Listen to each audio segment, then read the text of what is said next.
My husband turned against me, my children, everybody, my friends, nobody was standing with me but God.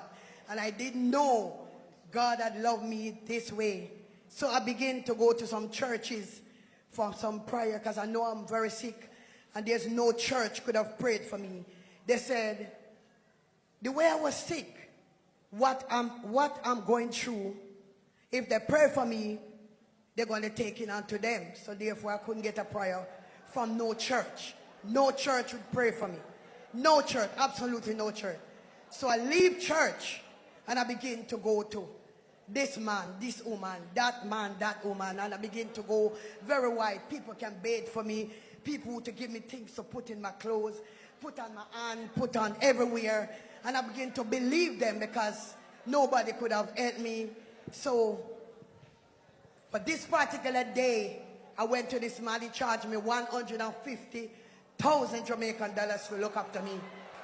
So when I went to him, he said, he given me a certain time, and I give him all the money, all the $150,000. And everything that he gave to me, I was so sick when I went back. I was sick more than how I went to him. And he said, I would get better, but it became worse. So when I reached to that point, I realized that was not the place. So I began to go to doctors now. I've been to doctors. Doctor gave up on me again. But I remember one thing though. I've been to this special doctor who gave me. He said, you will die in 3 days. That was his word. The last doctor I went to. He said 3 days. And it hit my heart. And this time, I said, death. I begin to wonder. My baby was very young. She was going to school. And I begin to say, who is going to look after this one? So I called my son in Canada and said, you have to make some arrangement to take the baby girl because I'm going to be dead in 3 days. He said, Mommy, you just killed me in Canada because telling me this, I'm going to die before you. But anyway, when I went to the doctor said to me, one thing I must say to you. I see a purpose on you. Don't go back to no more Obi, man. I didn't tell him I go. He said, don't go back to no more Obi, man. Don't go back to nobody. I'm going to tell you something that this will change your life forever. I sat quiet, even though I said, one day this going to change your death. So I sat quiet and he said to me, there is a church in Jamaica by the name of Portmore. And it's in Portmore. And the name of it is Power of Faith. I never heard of it. Never heard of Portmore. And he said to me, I want to take this time. I'm giving you 3 letters. One to take to the Cayman Airways, one to take to the doctor, and one to take to your husband's workplace for a time off for 1 month. And you must go there. Allow the people in the white to pray for you, and you will be delivered. He said, remember I tell you, don't let anybody touch you but the people in white. And the man that is the bishop is a very good man. I've never heard anybody go to that church and die. And my hope started to feel so revived, and I begin to say, I am not going to die. I shall live to declare the glory of God. And I begin, set myself out, get on the flight, came to Jamaica. When I came to Jamaica, it was a first Wednesday fasting. I remember quite vividly. And when I came to the door, it was down there. When I come in, I was so sick. And I was bending down. I was holding on. And Minister Petrova Davis was on there. She was right here. She was declaring something. And she's a worshiper. And when I heard it, she was a worshiper. She was worshiping. The whole church was on fire.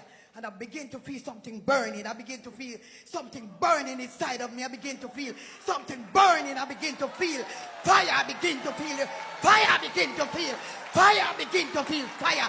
And I know that's not how I came. And I know that there's something began to take place into my body. And she said, you are not a chicken, but you're an eagle. I want you to soar. Something is going to happen for you. Something is going to change. Believe God. Take your miracle. Take your breakthrough. And that was when I get strength. And that was when I never came up here for the prayer. Nobody laid their hand on me Nobody laid their hand on me the day when I came. Afterwards, I got the prayer, but nobody. That day, I knew something happened for me. I know that deliverance came. And I want to tell you that when the doctor gave me 3 days, my husband made my funeral arrangement. It was $9,368 for my funeral arrangement in Cayman. And when I got delivered and I went back. The doctor was already gone back to Barbados. I didn't see him again. So I came back to church, got delivered, got anointed and power packed. So I said, I'm going back to the man for the 150,000. Because I did for this deliverance. Didn't cost me any money. Didn't cost me any fear. And I went back to that place. And I said, in the name of Jesus Christ of Nazareth, I come harm and I come dangerous. I want back the 150,000. I went to a church and it didn't cost me any money. And I walking in power. I walking in deliverance. I need back the money. I need it back. Right now. Right now. Right now.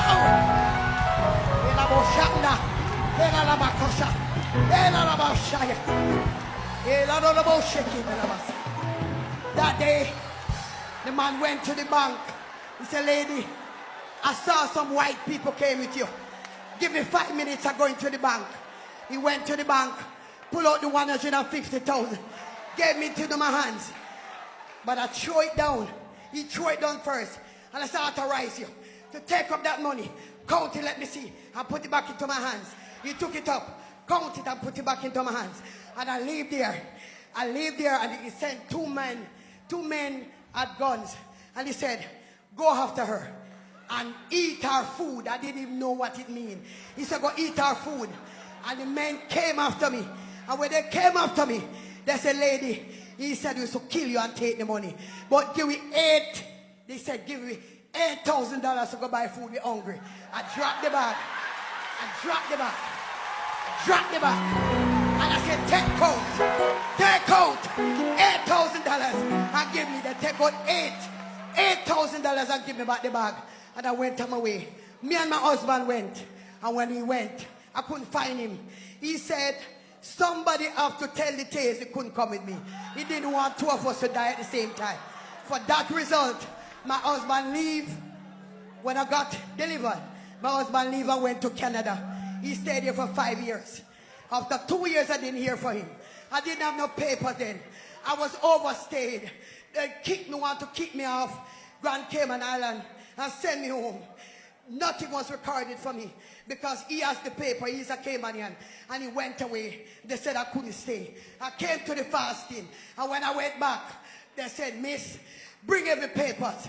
We're going to give you your papers. We're going to give you your paper. When I went back, I called my husband. I couldn't find him. I didn't hear him. And the lady said to me, you are here long enough. We are going to give you your status. Today, I have my status. Today, I am a citizen of the Grand Cayman Island. I am walking in miracle. I am walking in favor. No demon, no devil cannot overthrow me. I am blessed. I am blessed. I am blessed going out. I am blessed coming in. God bless. God bless. A man over there. And I said, it's time to bring him home. I said it was time after 5 years. Evangelist Brown is a witness. I said after 5 years, it's time to bring him on and let him see what the Lord is doing. I called him. He didn't answer me. One particular Wednesday, I came to the fasting, and when I went back, I planted a seed. I said my husband must come home. When I called him, he didn't answer me. The next week, he called and said, my darling wife, I am coming home. 5 years. I am coming home. He's home. He's home. Don't want to go back. He's afraid to go back. And to God be the glory. Great things he has done. Everyone stand to your feet and just give God a worship. That's a testimony. When we ask for testimony, that's what we are talking about. We overcome by the blood of the Lamb and by the words of our testimony. Give God the glory.